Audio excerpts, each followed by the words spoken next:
senang sekali ya ketemu lagi. Nggak tahu ya, kok saya kangen ya. Karena keluarga besar PMC itu orangnya luar biasa, baik-baik. Hari ini saya mau menyampaikan firman Tuhan tentang dampak kuasa perkataan, ya kan? Kita mungkin sering mendengar ya tentang kuasa perkataan, ya kan? Tapi kalau hari ini disampaikan lagi, berarti ada sesuatu yang khusus, ada sesuatu yang kita harus tangkap. Kalau kita baca di dalam 1 Petrus 3 ayat 10 berkata begini, siapa yang mencintai hidup dan mau melihat hari-hari baik, ia harus menjaga lidahnya terhadap yang jahat dan bibirnya terhadap ucapan-ucapan yang menipu. Nah, ini luar biasa ya. Firman Tuhan di sini dikatakan siapa yang mencintai hidup dan mau melihat hari-hari baik, tidak dikatakan dia harus banyak berdoa, dia harus banyak puasa, dia harus banyak penyembahan, dia harus selalu melayani dan ada di gereja. Tapi dikatakan dia harus menjaga lidahnya terhadap yang jahat dan bibirnya terhadap ucapan-ucapan yang menipu. Kenapa sih Tuhan itu sampaikan ini? Karena kita itu waktu berdoa, Tuhan itu kasih perlindungan, betul kan? Kita semua dikasih perlindungan. Tapi yang membocorkan itu kita.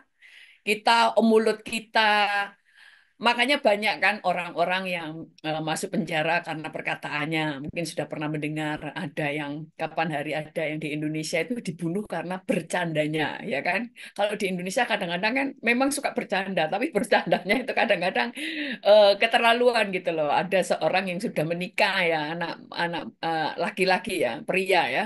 Dia sudah menikah, tapi temennya dari dulu nggak punya pacar dan tidak nikah-nikah. Terus dia itu waktu menikah dia ngomong, kapan kamu punya pacar? Kapan kamu laku? Oh, bujangan lapuk lah ini terus saudara. Besoknya orang ini semakin panas karena diguyoni di depan banyak orang, dibunuh orang itu saudara. Nah, waktu ditanya kamu menyesal membunuh enggak? Kenapa? Karena dia itu selalu menghina setiap hari. Nah, padahal kita kan sering ngomong bahwa hidup dan mati itu di tangan Tuhan. Tapi Tuhan tuh ngomong bahwa hidup dan mati salah satunya ada di lidah kita. Apa yang kamu katakan itu mempengaruhi hidupmu. Sekalipun Tuhan itu sudah kasih kita jatah nih, umur kita 120 tahun misalnya, yang pingin umur panjang. 120 tahun.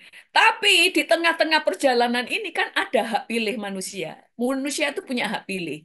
Makanya bagaimana dia tidak bisa menjaga hidup atau bisa menjaga hidup, itu adalah pilihan. Makanya nasib kita itu ada di tangan kita. Saya pernah mungkin sampaikan di sini bahwa ada 5 yang menentukan nasib hidup kita. Yang pertama itu apa yang kita tabur, karena Alkitab sudah ngajar, apa yang kamu tabur akan kamu tuai. Kemudian apa yang kita pikirkan, apa yang kamu pikirkan itu mempengaruhi hidupmu. Oleh apa yang kita percaya. Firman Tuhan berkata, segala sesuatu terjadi menurut apa yang kamu percaya. Oleh apa yang kita putuskan. Karena apa yang kita hidup sekarang itu karena keputusan kita di masa lalu. Sekarang kita punya istri siapa, suami siapa, itu adalah keputusan kita di masa lalu. Semua hal, kita memilih teman dengan siapa, kita berpartner semua adalah keputusan mempengaruhi kehidupan kita. Lalu oleh apa yang kita ucapkan, 5 hal ini Alkitab berkata menentukan nasib kita. Jadi nasib kita tidak hanya ditentukan Tuhan, karena Tuhan sudah memberi kita hak untuk memilih. Itu sebabnya 5 hal ini kita harus pelajari supaya kita menjadi punya kehidupan yang bijaksana. Nah, tadi dikatakan salah satunya nasib hidup kita ditentukan oleh apa yang kita ucapkan. Benar kan? Apa yang kita ucapkan. Kita baca di dalam Bilangan 14 ayat 28. Dikatakan gini, katakanlah kepada mereka, demi aku yang hidup. Demikianlah firman Tuhan. Bahwasanya seperti yang kamu katakan di hadapanku, demikianlah akan kulakukan kepadamu. Firman Tuhan berkata, aku yang hidup, demi aku yang hidup. Demikian firman Tuhan, bahwasanya seperti yang kamu katakan di hadapanku, demikianlah akan kulakukan kepadamu. Saudara, firman Tuhan berkata, yang kamu katakan itu yang akan Tuhan lakukan. Tuhan itu berkata bahwa Otoritas diberikan kepada kita. Otoritas itu Tuhan taruh di lidah kita. Makanya apa yang kamu ikat di bumi terikat di surga. Apa yang kamu lepaskan di bumi akan terlepas di surga. Maksudnya apa yang kamu katakan dikerjakan oleh para malaikat. Dan tadi dikatakan apa yang kamu katakan itu yang akan Tuhan kerjakan. Makanya sekalipun Tuhan tahu apa yang akan kamu doakan, sekalipun kita belum berdoa, Tuhan sudah tahu. Kita tetap harus berdoa. Karena yang Tuhan perhitungkan apa yang kita katakan. Kamu berdoa, maka kerajaan surga atau surga bergerak sesuai dengan apa yang kamu katakan. Makanya betapa powerfulnya sebuah perkataan. Mulut itu punya kuasa yang powerful. Itu sebabnya sekali lagi Tuhan menunggu kamu berdoa supaya Tuhan bekerja. Sekalipun sudah Tuhan tahu sebelum kamu berdoa. Karena hukumnya memang seperti itu. Kita memperkatakan untuk Tuhan bekerja. Makanya kalau kita lihat tadi ya bahwa di dalam kehidupan kita ada orang masuk penjara karena perkataannya, ada orang yang diangkat karena perkataannya, ada orang yang dipecat dari pekerjaannya karena perkataannya. Dulu banyak orang berkata gini, merasa baik, merasa tidak pernah membunuh. Saudara, perkataan itu bisa membunuh orang kalau kita tidak bertanggung jawab. Perkataan kita bisa membunuh reputasi orang, betul kan? Perkataan kita bisa membuat bangkrut usaha orang. Perkataan kita bisa menceraikan suami istri karena perkataan hasutan. Perkataan kita bisa membunuh iman orang.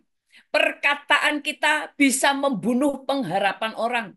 Perkataan kita bisa membunuh kepercayaan diri orang. Saudara, perkataan itu sangat luar biasa. Dia bisa menjadi kutuk dan menjadi berkat. Bukan hanya untuk orang lain, tapi untuk kita. Makanya kenapa Tuhan khusus berkata, kalau kamu mau melihat hari-harimu baik, kamu harus menjaga mulutmu. Itu sebabnya di dalam firman Tuhan, di dalam Yakobus 3 ayat 9 sampai 10. Di dalam Yakobus 3 ayat 9, ayat 6 sampai 8. Yakobus 3 ayat 6 sampai 8 berkata begini. Lidah pun adalah api. Ia merupakan suatu dunia kejahatan dan mengambil tempat di antara anggota-anggota tubuh kita sebagai sesuatu yang dapat menodai seluruh tubuh dan menyalakan roda kehidupan kita. Sedang ia sendiri dinyalakan oleh api neraka. Dikatakan gini, semua jenis binatang liar, burung-burung, serta binatang-binatang menjalar dan binatang-binatang laut dapat dijinakkan dan telah dijinakkan oleh sifat manusia. Berikutnya. Tetapi tidak seorang pun yang berkuasa menjinakkan lidah.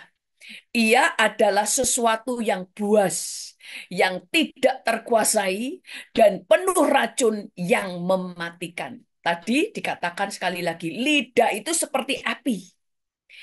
Binatang buas sekalipun bisa ditaklukkan oleh manusia. Tetapi lidah itu tidak bisa dijinakkan oleh manusia. Dikatakan, tetapi tidak seorang pun yang berkuasa menjinakkan lidah. Karena dia adalah sesuatu yang buas. Nah, itu sebabnya saudara. Kenapa Tuhan peringatkan bahwa kalau kamu mau melihat harimu baik, kamu harus menjaga lidahmu. Kenapa? Karena tidak ada orang yang bisa menjinakkan lidah selain diri kita sendiri. Orang lain tidak bisa menjinakkan lidah kita, makanya kita tidak bisa menjinakkan mulut orang. Mungkin orang takut kepada kita karena kita omelin kalau dia ngomong yang buruk tentang kita. Tapi di belakang tetap dia akan ngomongin yang buruk kepada kita. Karena tidak ada orang yang bisa menjinakkannya selain kita.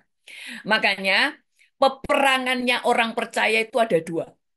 Satu melawan iblis. Kedua melawan ego. Melawan iblis itu paling gampang. Senjatanya cuma satu. Usir, tengking, ikat di dalam nama Yesus. Semua senjatanya dalam nama Yesus. Betul? Tapi kalau melawan diri sendiri itu ada tiga senjatanya. Pertama, sangkal diri. Kedua, pikul salib. Yang ketiga, kuasai dirimu dalam segala hal.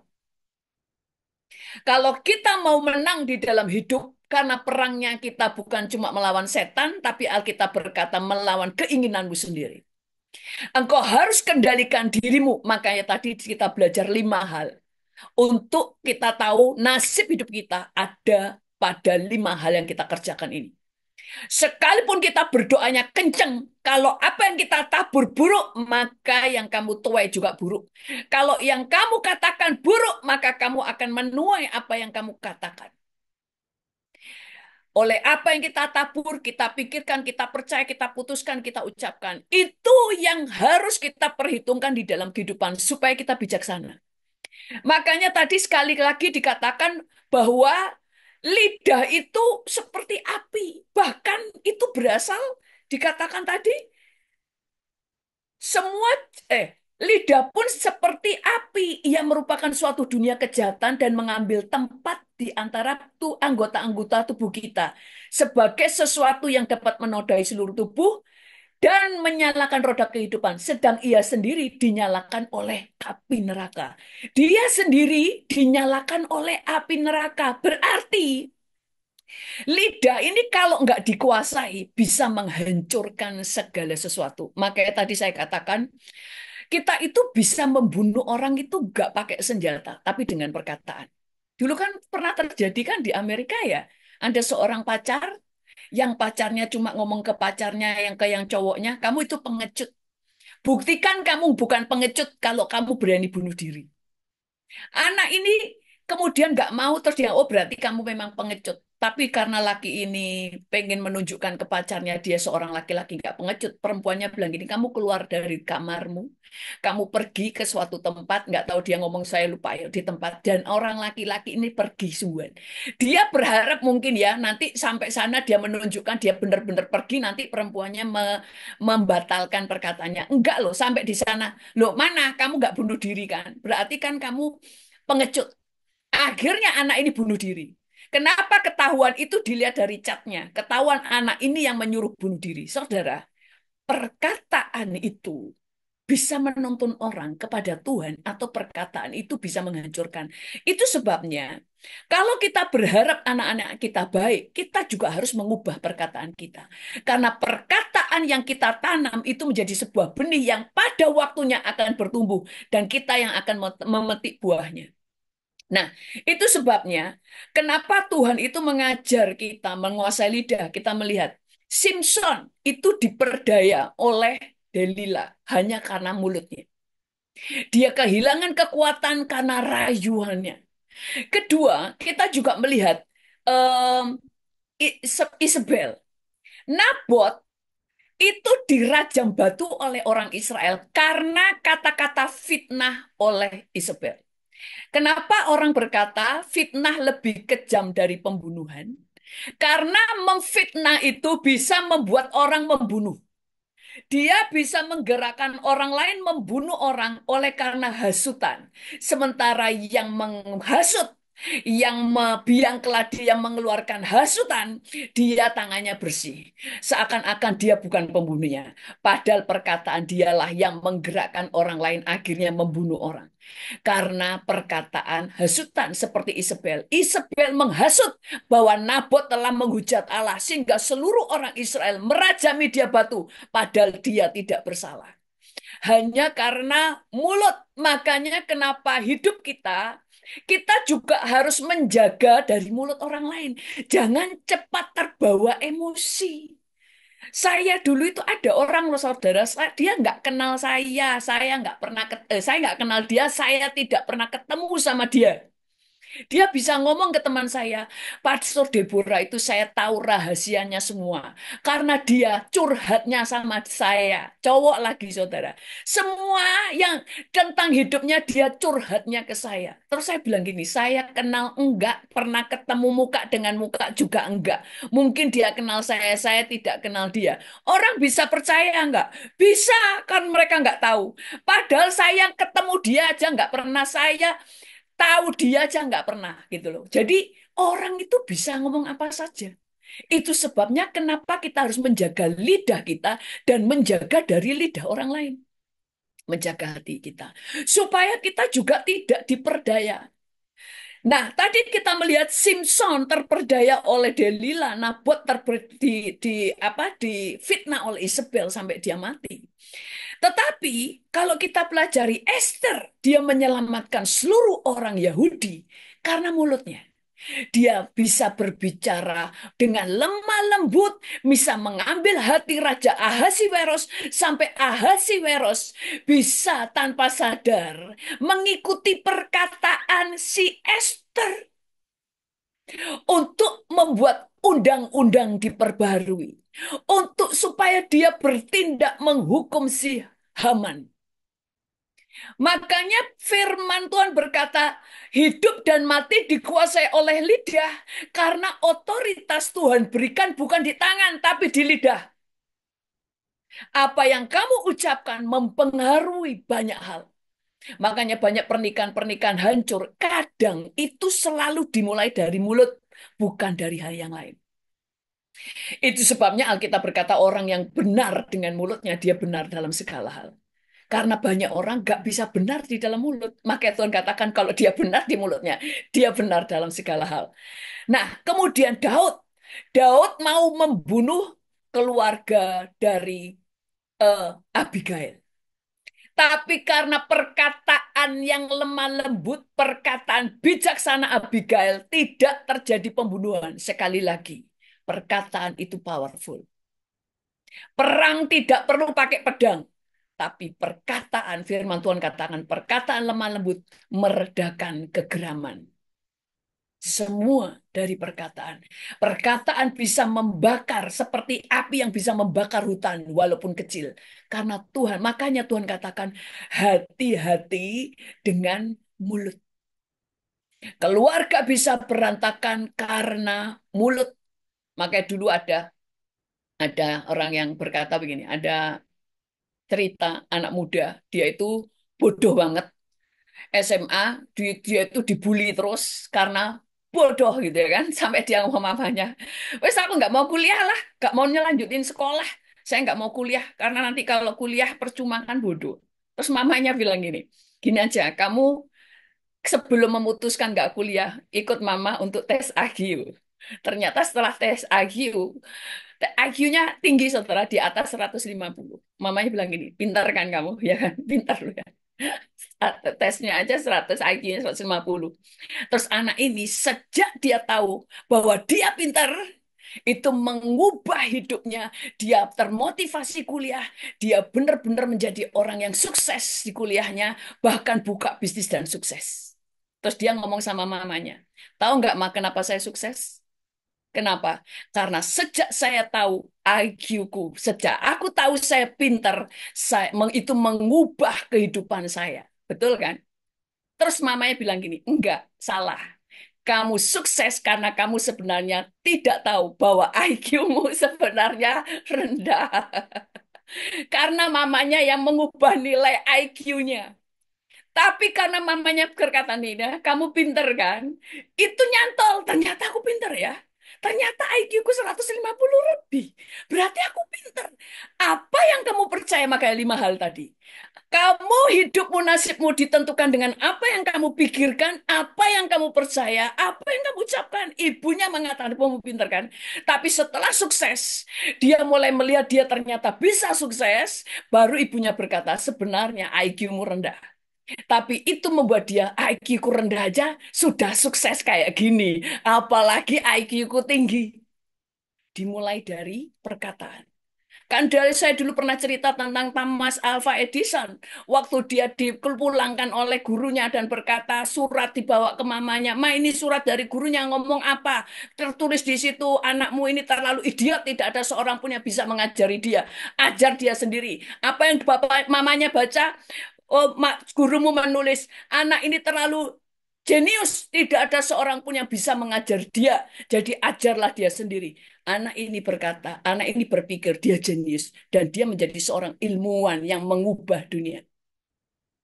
Dimulai dari perkataan. Kalau ada anak-anak kita minder, kadang dari perkataan kita. Kalau ada anak-anak kita tidak rukun, itu seringkali karena kita mulai membanding-bandingkan anak kita. Kalau kita perkataan kita bisa menyatukan, anak-anak kita bisa rukun hidup mereka karena kita tidak membandingkan. Karena kita bisa berkata kepada mereka bahwa mereka semuanya unik, mereka semuanya berbeda, tapi punya kelebihan, masing-masing punya kelebihannya. Jadi, semua dimulai dari mulut. Karena mulutmu menciptakan sesuatu. Karena Alkitab berkata kita diciptakan menurut gambar dan rupa Allah, yang artinya semua yang ada di dalam Tuhan, kalau perkataannya berkuasa, kamu juga berkuasa. Dimulai dari, sekali lagi, mulut kita. Saudara, perkataan positif bisa memulihkan. Perkataan positif bisa menyembuhkan, menghidupkan, mempersatukan, membangkitkan motivasi, mengobarkan iman, membangkitkan kepercayaan diri. Lihat aja para motivator. Dia modal mulut, dia ngomong, orang-orang bangkit motivasinya. Padahal motivator nggak ngasih mereka duit, tapi mereka perkataannya membuat semangat mereka diperbarui, harapan mereka dimunculkan kembali, semua dari perkataan.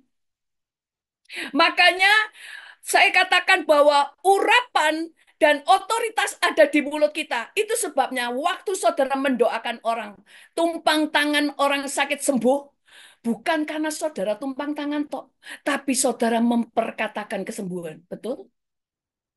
Saudara perkatakan kesembuhan. Saudara perkatakan apa pemulihan, karena perkataanmu disitulah yang mengubah segala sesuatu. Itu sebabnya di dalam hidup kita harus menjaga apa yang kita katakan. Kalau kita baca di dalam Yehezkiel 37 ayat 4 sampai 10 ya, ini panjang ya, tapi saya akan baca. Yehezkiel 37 ayat 4 sampai 10 berkata gini. Lalu firman-Nya kepadaku, bernubuatlah mengenai tulang-tulang ini dan katakanlah kepadanya, hai tulang-tulang yang kering, dengarlah firman Tuhan. Beginilah firman Tuhan Allah kepada tulang-tulang ini. Aku memberi nafas hidup di dalammu, supaya kamu hidup kembali. Aku akan memberi urat-urat padamu dan menumbuhkan daging padamu. Aku akan menutupi kamu dengan kulit dan memberikan kamu nafas hidup, supaya kamu hidup kembali, dan kamu akan mengetahui bahwa Akulah Tuhan. Lalu aku bernubuat seperti diperintahkannya kepadaku. Dan segera sesudah aku bernubuat, kedengaranlah suara, sungguh suatu suara berderak-derak, dan tulang-tulang itu bertemu satu sama lain. Sedang aku mengamat-amatinya, lihat urat-urat ada, dan daging tumbuh padanya. Kemudian kulit menutupinya, tetapi mereka belum bernafas. Maka firman-Nya kepadaku, bernubuatlah kepada nafas itu. Bernubuatlah hai anak manusia, dan katakanlah kepada nafas hidup itu. Beginilah firman Tuhan Allah. Hai nafas hidup, datanglah dari keempat penjuru angin, dan berhembuslah ke dalam orang-orang yang terbunuh ini, supaya mereka hidup kembali. Berikutnya, lalu aku bernubuat seperti diperintahkannya kepadaku. Dan nafas hidup itu masuk ke dalam mereka, sehingga mereka hidup kembali. Mereka menjejakkan kakinya, suatu tentara yang sangat besar. Saudara, kenapa si Yehezkiel ini Tuhan kasih mimpi? Tuhan membawa dia ke sebuah lembah. Di situ banyak tulang-tulang. Nggak cuma tulang biasa, tapi tulang kering. Dan Tuhan berkata untuk dia bernubuat. Saudara, kalau dia tidak bernubuat, kira-kira tulang-tulang itu hidup nggak? Enggak kan? Kenapa? Di bumi ini otoritas diberikan kepada manusia. Itu sebabnya orang Kristen selalu berkata semuanya dari Tuhan, saudara. Kalau semuanya karena Tuhan yang lakukan, sama sekali bukan karena kita, bukan karena manusia. Salah, saudara. Tuhan itu nggak pernah bekerja kalau kita nggak bekerja. Karena hukumnya Tuhan, segala sesuatu terjadi menurut iman kita. Kalau semuanya Tuhan yang lakukan sendiri, Tuhan nggak butuh Musa waktu membelah laut. Waktu Musa bersama dengan bangsa Israel keluar dari Mesir dan mau berjalan, laut dibelah. Tuhan menunggu Musa sampai mengangkat tongkatnya. Karena Tuhan membutuhkan kerjasama antara Tuhan dan manusia. Waktu Daud membunuh eh, siapa? Goliat. Daud membunuh Goliat, orang Kristen akan berkata yang membunuh Tuhan. Kalau yang membunuh Tuhan, gak usah Daud, Tuhan langsung cabut aja nyawanya. Tapi pada kenyataannya Tuhan menunggu Daud. Di situ banyak orang Israel termasuk Saul. Mereka ketakutan karena Tuhan membutuhkan orang yang punya iman. Gak cuma iman, tapi Daud harus melemparkan batunya baru Tuhan bekerja. Itu sebabnya kesuksesan kita, keselamatan kita, kita nanti di rapture atau tidak, itu semuanya karya Tuhan, tapi ada faktor kita di dalamnya. Segala sesuatu itu ada campur tangan Tuhan dan kita. Sekalipun bagian kita cuma 1%, tapi tidak boleh tidak ada kita. Itu sebabnya Tuhan mengajar tentang perkataan. Tadi dikatakan tulang-tulang kering bernubuat. Nah, kamu bernubuat. Setelah bernubuat, nggak langsung jadi. Itu sebabnya kalau kita bernubuat untuk keluarga kita, nggak langsung jadi. Karena tulang ini perlu disatukan dulu. Setelah disatukan baru urat-urat tumbuh. Baru kemudian kulit menutup. Ada proses. Itu pun belum hidup. Dan Tuhan berkata, bernubuat supaya ada nafas kehidupan. Setelah dia bernubuat, baru mereka semua berdiri menjadi tentara yang besar. Jadi kita mulai melihat waktu kita bernubuat karena perkataan penuh kuasa, jangan langsung putus asa karena Tuhan memproses manusia. Tuhan lebih cepat memproses tulang kering daripada manusia yang hidup. Karena manusia hidup itu dia punya hak memilih. Dia bisa nolak Tuhan. Dia bisa ngeyel. Makanya Tuhan bekerja pada dia. Bekerjanya itu Tuhan harus merajut hatinya. Tuhan harus berurusan dengan hatinya. Itu sebabnya ada yang cepat, ada yang lambat. Karena butuh respon dari orang itu. Tapi doa membuat itu kita membantu supaya orang ini yang keras kepala dihancurkan keras kepalanya.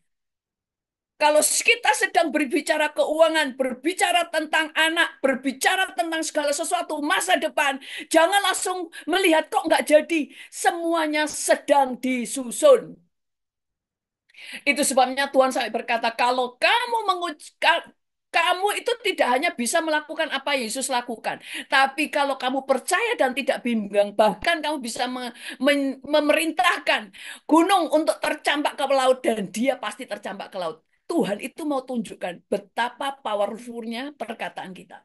Perkataan kita sekali lagi bisa membunuh orang, bisa memberikan kehidupan. Di dalam ayat firman Tuhan, naik ke atas ya. Ada yang kelewat tadi. Nah, naik di atas. Amsal 12 ayat 18. Nah ini, Amsal 18. Amsal 12 ayat 18 berkata gini. Ada orang yang lancang mulutnya seperti tikaman pedang, tetapi lidah orang bijak mendatangkan kesembuhan. Orang lancang mulutnya bisa seperti pedang. Karena lidah ini bisa seperti pedang, bisa membunuh orang, mencelakain orang, merobek hati orang, membuat orang pahit. Makanya dunia, iblis ingin membuat semua orang pahit. Karena orang pahit keluar dari perbendaharaan hatinya hal-hal yang memahitkan supaya orang tua yang tidak pulih dari kepahitan dia akan mengeluarkan pedang dari mulutnya sehingga anak-anaknya pahit dan kalau anaknya tidak dipulihkan dia akan melahirkan anak-anak yang pahit karena mulut mereka pahit. Guru-guru pengajar yang pahit dia akan menghasilkan murid-murid yang pahit karena perkataannya pahit. Karena Alkitab berkata, yang dari mulut itu keluar dari hati. Seperti apa hatinya, itu yang keluar dari mulutnya. Itu sebabnya kenapa Tuhan mau kita pulih hati kita, supaya mulut kita benar. Tapi kalau hati belum pulih, maka paksa mulut kita untuk berkata benar dan perkataanmu bisa memulihkan hatimu. Di sini kita mulai melihat sebuah privilege, sebuah anugerah yang besar, sebuah keuntungan yang Tuhan berikan, sebuah senjata yang tidak terlihat kelihatannya sepele, tapi itu lidah. Di ayat yang terakhir, di dalam Amsal 18 ayat 20 ayat sampai 21 berkata begini. Perut orang dikenyangkan oleh hasil mulutnya. Ia dikenyangkan oleh hasil bibirnya. Hidup dan mati dikuasai lidah. Siapa suka menggemakannya akan memakan buahnya. Ini luar biasa. Dikatakan orang itu dikenyangkan dari hasil mulutnya. Ia dikenyangkan oleh hasil bibirnya. Yang artinya gini, hidupmu itu semuanya yang mengenyangkan perutmu, bagaimana hidupmu itu ditentukan oleh apa yang kamu katakan dan bagaimana apa yang dari hasil bibirmu. Mulut bibir itu kan sama, tapi diulang ini mulut dan bibir untuk mempertegas betapa powerfulnya perkataan. Perkataanmu bisa menjadi berkat, membawa kehidupan dalam hidupmu, atau bisa menjadi kutuk. Itu sebabnya, apa yang kita katakan kepada keluarga kita, apa yang kamu katakan kepada anakmu, apa yang kamu katakan kepada masa depanmu, apa yang engkau katakan kepada bisnismu, apa yang kamu katakan kepada pernikahanmu, semua menentukan apa yang akan terjadi dari mulut kita. Itu sebabnya orang kalau yang cinta damai, banyak orang itu disukai orang karena dia mulutnya itu nggak bikin pahit orang. Orang nyaman untuk dekat dengan dia. Tapi orang yang mulutnya bikin pahit, orang menghindari dia karena mulutnya penuh dengan pahit. Dulu ada ya orang penggosip, suka fitnah orang. Dia selalu ingin berkhotbah dan ada yang berkata, yang mau dengerin khotbah dia itu siapa? Wong setiap hari mulutnya itu ngomongin orang, setiap hari ndamprat orang, setiap hari memfitnah orang, terus pingin khotbah, yang mau dengerin dia siapa? Nah, siapa yang menentukan bahwa dia ditolak apa enggak? Ya dia sendiri. Itu sebabnya orang Kristen harus bijak bahwa kita menjaga mulut kita. Amin. Mari kita berdoa. Tuhan kami mengucap syukur kepadamu, Engkau dahsyat, Engkau ajaib dalam kehidupan kami. Tolong kami supaya kami dapat memakai mulut kami dengan bijaksana. Sehingga mulut kami mengeluarkan kebijaksanaan, mengeluarkan hikmat, mengeluarkan kehidupan, membangkitkan motivasi orang, memulihkan ke orang lain, mengobarkan iman yang pudar, sehingga Tuhan kami menjadi berkat. Ampuni kami kalau kami seringkali memakai lidah kami dengan sembrono. Tetapi saat ini Tuhan kuduskan mulut kami sehingga hidup kami dipakai Tuhan untuk memberkati banyak orang. Terima kasih Tuhan dalam nama Tuhan Yesus. Haleluya. Amin.